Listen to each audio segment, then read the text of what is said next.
Are the home prices going up or are the home prices going down?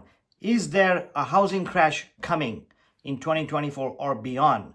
So the question is, when is the right time to buy, or is this the right time to buy?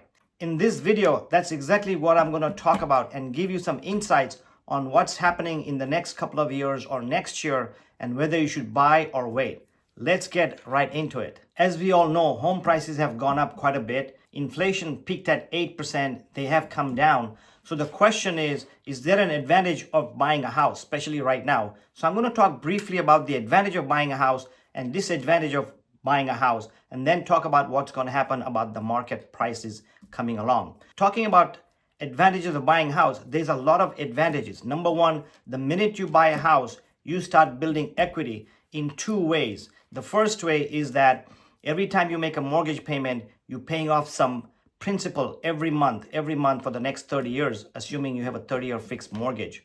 So that's one way of building wealth, is just by paying your monthly payment, which you are paying rent anyways.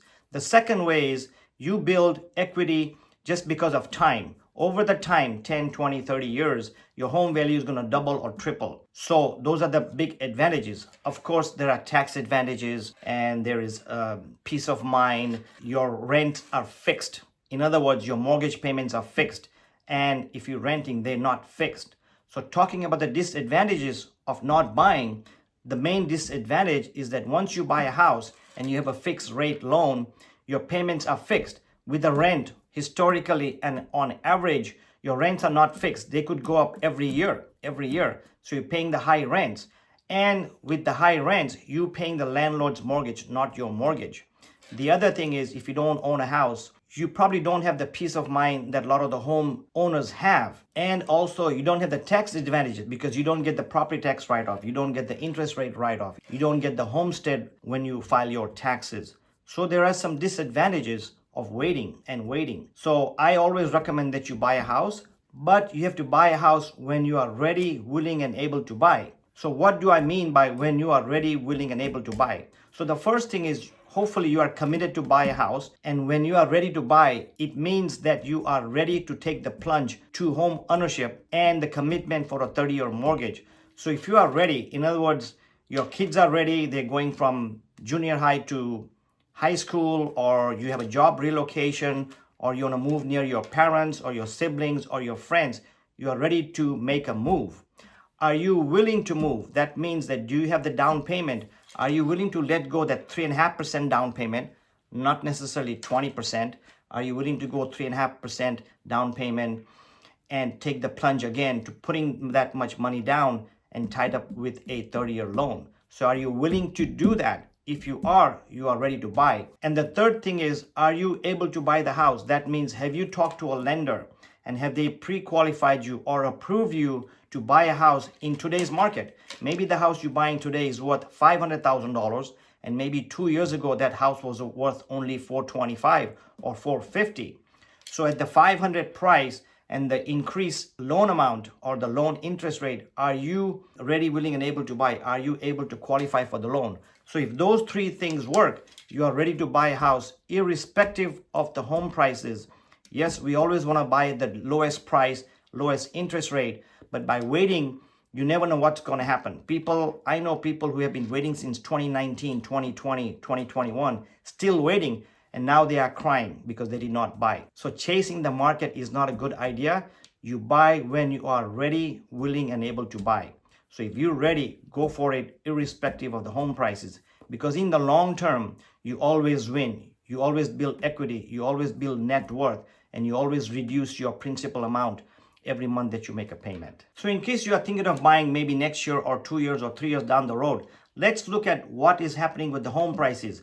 The big question in everybody's mind, home sellers, home buyers, renters, are the home prices going up in 2024? We're almost end of 2023 right now. And that's the biggest question. As I said earlier, you never chase the market because you cannot win. Nobody can predict what's going to happen to the inflation rate, what's going to happen to the interest rate, and what's going to happen to the home prices. So let's look at what the analysts are saying. There was a survey done by HPES, Home Price Expectation Survey. This is a Pulsenomics survey, and what they're saying is that in 2023, the home prices are going to be up 3.32%.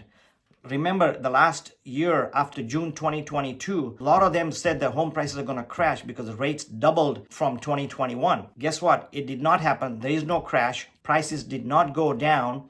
In fact, they're estimated to be up almost 3.3% from last year. So let's look at what's going to happen in 2024 in case you are waiting for the price drop. They're predicting that in 2024, there's going to be a rise of 2.17%.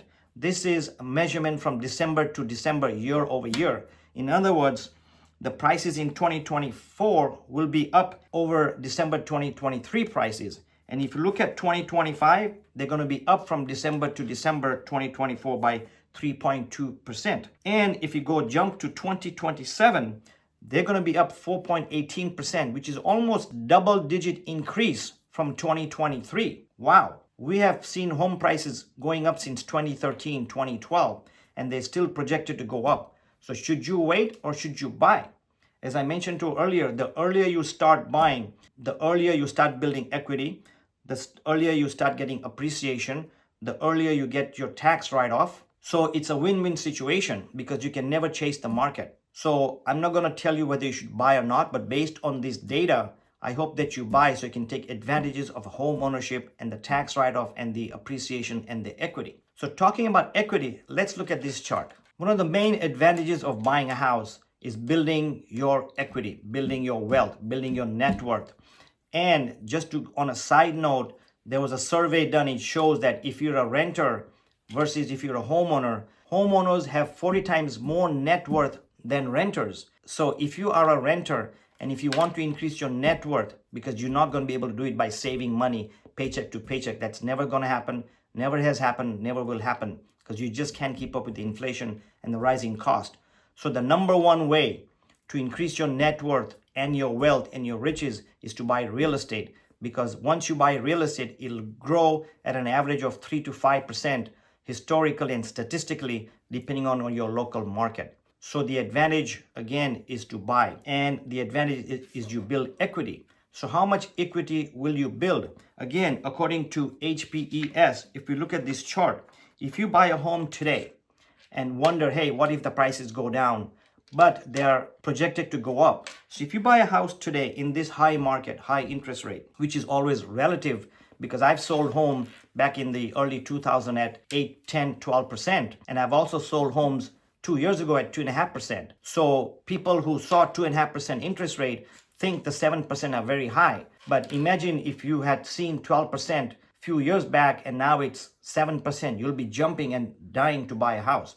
So interest rates are relative. And on a side note, again, on average, if you look at the 40-year or 50-year history of interest rate, the average is about 6.7% interest rate. So we are right there. We're at an average over the historical data. So if you look at this chart here, it shows that if you keep your house for 2028 and you're buying a house right now at an average of $400,000, you will build your equity by $71,000 just by doing nothing. So this is an advantage of buying a house, is building your equity and building your net worth. So if you are ready, willing, and able to buy, go for it. Don't chase the market because we don't know what's going to happen. We can rely on surveys. And of course, these surveys could be wrong. They have been wrong, but they have also been right. So hope this data helps. If you want to see how much it costs to buy a house, please look at this video and please make some comments so we can share your comments with other viewers.